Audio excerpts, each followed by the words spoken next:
கேளுங்கள், தேவ ஆசீர்வாதம் பெறுங்கள். ஆண்டவராக இயேசு கிறிஸ்துவின் நாமத்தில் தொலைக்காட்சி நேயர்களுக்கு அன்பின் வாழ்த்துக்கள்.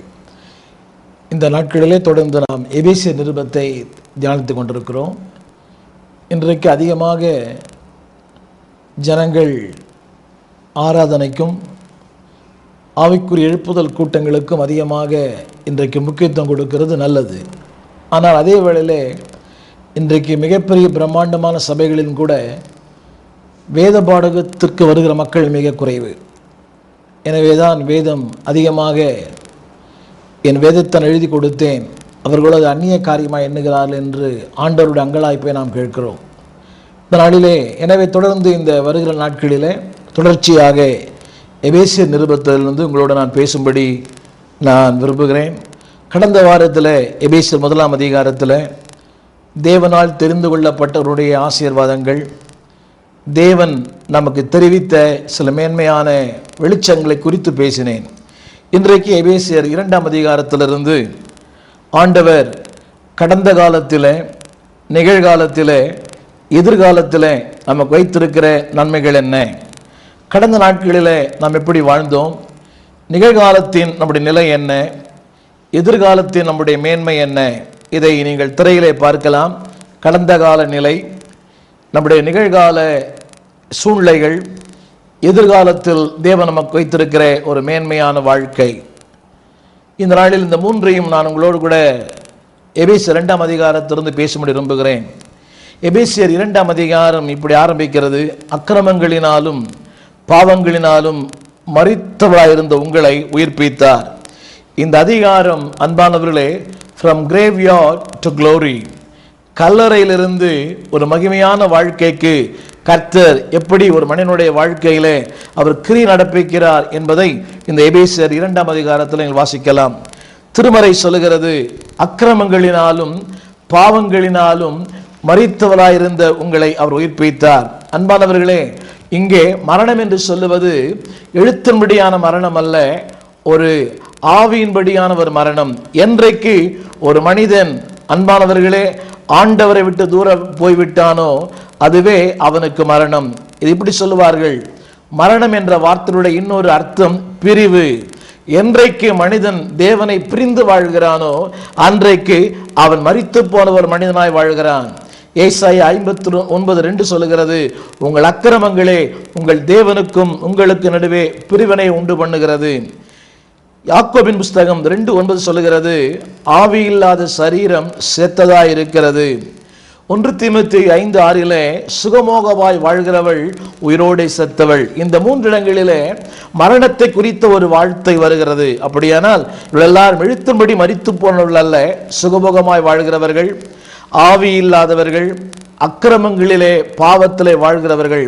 அன்பானவர்களே, இப்படி கடந்த கால நிலையிலே நீங்களும் நானும் அக்கிரமங்களிலே வாழ்ந்தோம், ஆண்டவர் அறியாதவர் வாழ்ந்தோம். ஆனால் அது மாத்திரமல்ல, நம்முடைய நிலைமை என்னவென்றால் வேதம் சொல்லுகிறது, நாம் கீழ்ப்படியாதவர்களாக, டிஸ்ஒபீடியன்ட்.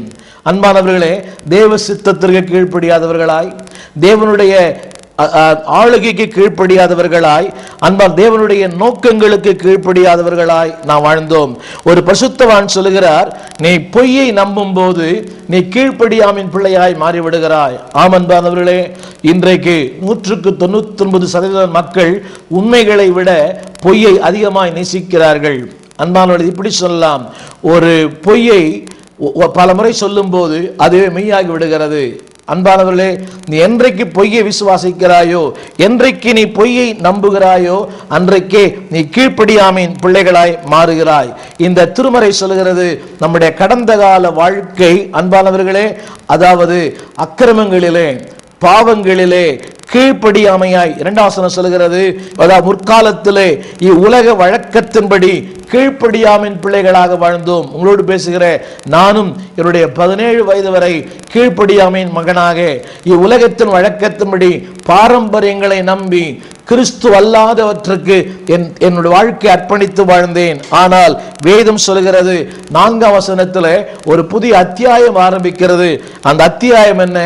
தேவனோ இரக்கத்தில் ஐஸ்வர்யம் உள்ளவராயிருந்து நம்மிடத்தில் அன்பு கூர்ந்து தம்முடைய மிகுந்த அன்பினாலே அக்கிரமங்களிலும் பாவங்களை மரித்தார், நம்மை உயிர்ப்பித்தார். இதுதான் நிகழ்காலத்திலே நம்முடைய நிலை. நிகழ்காலத்தில் நம்முடைய நிலைமை என்ன? வாசிக்கிறேன் கேளுங்கள். நிகழ்காலத்திலே திருமறை சொல்லுகிறது, உன்னதங்களிலே அவரோடு கூட. அன்பானவர்களே, இன்னொரு வசனம் சொல்லுகிறது, கிறிஸ்துவுக்குள்ளே அவரோடு கூட. இரண்டு வார்த்தைகளை சொல்லுகிறேன். முதலாவது அவரோடு கூட, இரண்டாவது உன்னதங்களிலே. இதுதான் இன்றைய நிகழ்காலத்திலே ஆண்டவர் நமக்கு கொடுத்திருக்கிற ஒரு மாபெரும் வாழ்க்கை. இதை இப்படி சொன்னால் உங்களுக்கு புரியும். தேவனுடைய மகா பெரிய கிரியையை அளவிட்டால், God's work has been done in and through us. தேவனுடைய அந்த மேலான வேலையை உங்கள் வாழ்க்கையிலே, என் வாழ்க்கையிலே அவர் செய்தார். இதுதான் நம்முடைய நிகழ்காலத்தின் நிலை. அது மாத்திரமல்ல, எதிர்காலத்திலே தேவன் வைத்திருக்கிற வாழ்க்கை என்ன? 21ஆம் வசனம் சொல்லுகிறது, நீங்கள் அவரால் ஒரு மிகப்பெரிய மாளிகையாக இணைக்கப்பட்டு பரிசுத்த ஆலயமாக நீங்கள் மாற்றப்படுகிறீர்கள். என் அன்பு சகோதரனே, என் அன்பு சகோதரியே, கடந்த காலத்தில் உன் நிலைமை என்ன என்பதை நீ அறிந்திருக்கிறாய். அதாவது ஒருவர் சொன்னார், கடந்த காலங்கள் உங்க நண்பனுக்கு தெரியும், நிகழ்காலம் உங்களுக்கு தெரியும், உங்களை படைத்தவருக்கு 3 காலங்களில் தெரியும். கடந்த காலத்தில் உங்களுடைய வாழ்க்கை ஒரு பரிதாபமான வாழ்க்கை.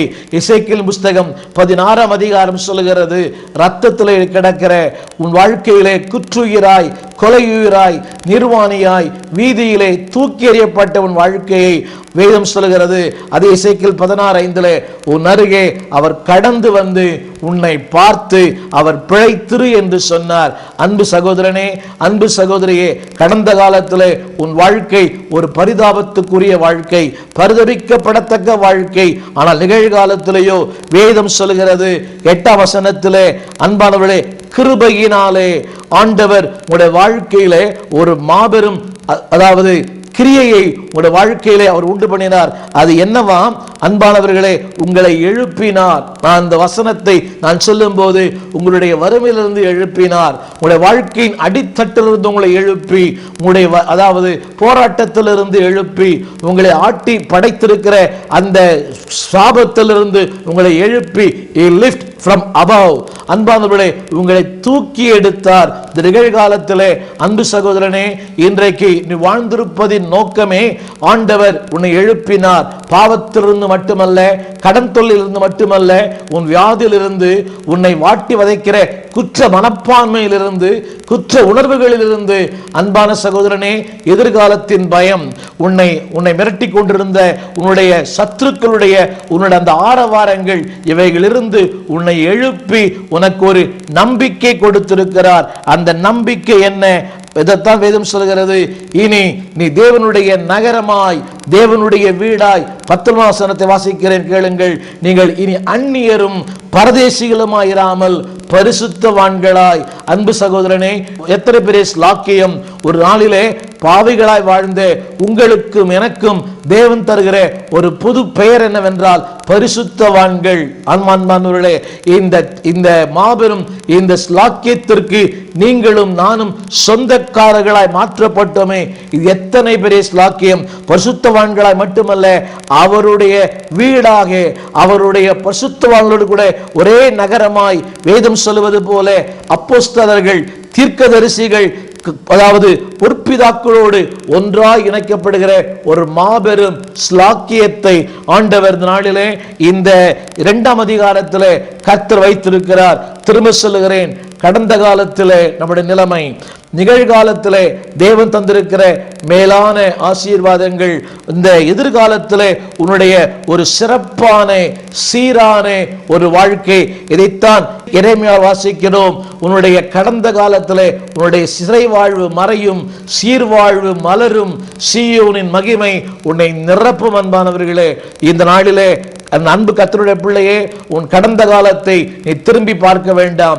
நிகழ்காலத்திலே தேவன் உனக்கு கொடுத்திருக்கிற ஒரு மாபெரும் பொறுப்பு, நிகழ்காலத்திலே ஆண்டவர் கொடுத்திருக்கிற ஒரு மாபெரும் ஸ்லாக்கியம், நிகழ்காலத்திலே தேவன் கொடுத்திருக்கிற அந்த வாய்ப்புகளை நீ நோக்கி பார். எதிர்காலத்திலே நீ தேவனுடைய வீடாய், தேவனுடைய நகரமாய், தேவனுடைய மாளிகையாய், எல்லாவற்றுக்கும் மேலாக அவரோடு கூட்டி கட்டப்படுகிற ஒரு மேலான வாழ்க்கையை கர்த்தர் உனக்கென்று வைத்திருக்கிறார். அந்த வாழ்க்கையிலே இன்றும் என்றும் நிலைத்திருந்து, அன்பானவர்களே, ஆரம்பத்திலே சொன்னது போல from graveyard to glory, கல்லறையிலிருந்து ஒரு மகிமையான வாழ்க்கை. ஆண்டவர் இந்த நாளிலே நான் இதை இப்படி சொல்ல விரும்புகிறேன், அதாவது உனக்காக வேலை செய்கிறார். God is working for you and working through you. அவர் உனக்காக உன் மூலமாய் அவர் கிரியை செய்கிறார். உன்னுடைய சுபாவங்களை, உன்னுடைய வாழ்க்கையின் நிலைகளை உன்னை மாற்றும்படி விரும்புகிறார். ஒருவர் இப்படி சொன்னார், Calvary is display of God's glory. Kalvari தேவனுடைய மகிமையை உன் வாழ்க்கையில் வெளிப்படுத்துகிற ஒரு மாபெரும் வாய்ப்பு. இந்த நாளிலே எபேசியர் 2ஆம் அதிகாரம் இப்படி ஆரம்பிக்கிறது. மரித்த என்ற முதலாம் வசனத்தில் ஆரம்பித்து முடியும் போது தேவனுடைய வாசஸ்தலமாய் மரணத்திலே ஆரம்பித்து ஒரு மகிமையிலே முடிகிறது. அன்பு நண்பரே, உன் வாழ்க்கை ஒரு மகிமையான வாழ்க்கை. அந்த மகிமையான வாழ்க்கைக்காகவே ஆண்டவர் உன்னை அழைத்தார். அதற்காகவே உன்னை அபிஷேகம் பண்ணியிருக்கிறார். அதற்காகவே நீ திருச்சபையிலே வைக்கப்பட்டிருக்கிறாய். கடந்த காலங்களை திரும்பி பார்க்க வேண்டாம். நிகழ்காலத்திலே தேவன் தந்த வாய்ப்புகளை பயன்படுத்துங்கள். எதிர்காலத்திலே தேவனுடைய நகரமாய், தேவனுடைய வீடாய், தேவனுடைய மாளிகையாய், எல்லாவற்றுக்கு மேலாக உன்னதங்களிலே அவரோடு கூட ஆட்சி செய்கிற ஒரு மேலான வாழ்க்கையை தேவன் உங்களுக்கு தந்தருள்வார். உங்களுக்காக நான் ஜெபிக்கும்படி விரும்புகிறேன். ஜெபிப்போம். எங்கள் நல்ல ஆண்டவரே, அக்கிரமங்களினாலும் பாவங்களினாலும் மரித்திருந்த எங்கள் வாழ்க்கையிலே ஆண்டவரே நீர் நடப்பித்த உம்முடைய மகத்தான கிரியைகளுக்காக நன்றி சொல்லுகிறோம். இப்போதும் ஆண்டவரே நிகழ்ச்சியை கேட்டுக்கொண்டிருக்கிற யாரானாலும் இயேசுவின் நாமத்திலே ஆண்டவரே அக்கிரமங்களினாலும் பாவங்களினாலும் தேவ சித்தத்துக்கு தூரமாய், தேவனுக்கு விரோதமாய், தேவனுடைய கற்பனைகளுக்கு ஆண்டவர் விலகி வாழ்கிற ஒவ்வொருவரையும் நீர் கொடுக்கிற அந்த புது வாழ்வு, நிகழ்காலத்திலே நீர் வைத்திருக்கிற ஒரு மகிமையான வாழ்க்கை, எதிர்காலத்தில் வைத்திருக்கிற ஒரு மேன்மையான வாழ்க்கைக்கு நீ சொந்தக்காரர்களாய் மாற்றும். ஆசீர்வதியும். from graveyard to glory, கல்லறையிலிருந்து ஒரு மகிமையான வாழ்க்கைக்கு அவர்களை நடத்தும். ஆசீர்வதியும். இயேசுவின் நாமத்தில் எங்கள் நல்ல பிதாவே, ஆமென். அன்பு நேயர்களே, அடுத்த வாரம் இதே நாள் இதே நேரத்தில் உங்களை சந்திக்கும் வரை தேவ கிருபை எங்களோடு கூட இருப்பதாக. எங்களுடைய ஆவிக்குரிய நூல்களை வாங்கி வாசியுங்கள். ஊழியர்களுக்காக 13 நூல்களை எழுதி வெளியிட்டிருக்கிறேன். சங்கீத விளக்கு உரை பாகம் 1, பாகம் 2, பாகம் 3 ஊழியர்களுக்கு அதிகமாக, அதாவது நன்மை பயக்கும் விதத்தில் இவர் அமைந்திருக்கிறது. இந்த நிகழ்ச்சிகளை குறித்த உங்கள் கருத்துக்களை எங்களோடு பகிர்ந்து கொள்ளுங்கள். God bless you. அடுத்த